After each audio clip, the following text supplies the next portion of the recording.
J'étais enseignante à l'université, tout simplement, en écologie, plutôt végétale au niveau des arbres et plutôt animale au niveau des insectes.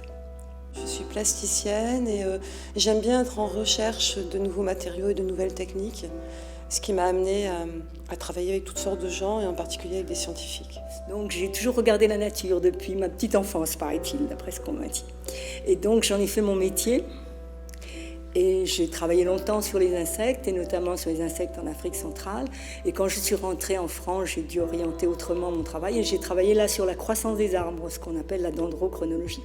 Puis la nature m'a toujours passionnée, de toute façon. Elle continue. Le biomimétisme, tout le monde en entend plus ou moins parler depuis un certain nombre d'années. Mais disons que c'est vrai que quand on travaille avec une spécialiste, on le voit sous un angle différent. C'est beaucoup plus pointu, sa vision des choses. Donc à partir de là, on fouille un peu le sujet et on essaye de travailler de façon à créer une collaboration. La nature m'inspire tout le temps depuis toujours. Mais disons que la nature telle que je la percevais depuis toujours, enfin au fil de mon existence, et depuis ma rencontre avec Claude, ma vision de la nature a changé, évidemment. Parce qu'elle m'a amenée à regarder les choses autrement et elle m'a fait découvrir, un peu comme quand on regarde à travers un microscope, des choses que je ne voyais carrément pas. Je pense que c'est une discipline d'avenir, puisque la nature, au cours des millions d'années d'évolution, a sélectionné les éléments les plus efficaces, les fonctionnements les plus efficaces. Donc en copiant sur elle, on peut peut-être faire moins d'erreurs que ce qu'on a fait dans le passé. Peut-être. On a commencé par travailler par rapport aux planches d'entomologie, enfin en ce qui me concerne, parce que depuis toujours, moi je fréquente le Muséum d'histoire naturelle de Marseille, et j'ai toujours été fascinée par les vitrines d'insectes qui tombaient un peu en poussière avec les petites écritures. Et je me suis aperçue qu'en fait les scientifiques, les entomologistes en particulier, enfin de la génération de Claude, les véritables spécialistes, pour eux c'était pas du tout ça leur vision des insectes.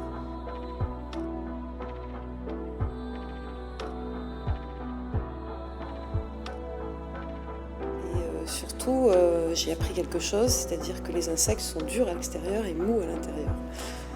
Donc ça change carrément la vision des insectes.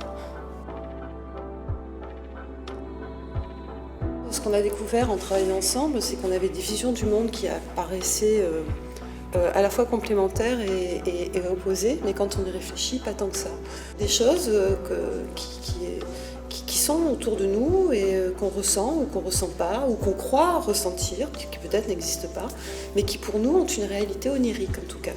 Et c'est cette réalité onirique de la nature, telle qu'on peut la ressentir quand on marche tout seul dans une forêt, ou quand on est entouré d'animaux, au printemps, à l'automne, quand il y a des choses qui se passent, que moi j'avais envie de traduire. Et curieusement, ma vision de la nature et celle de Claude se rejoignent.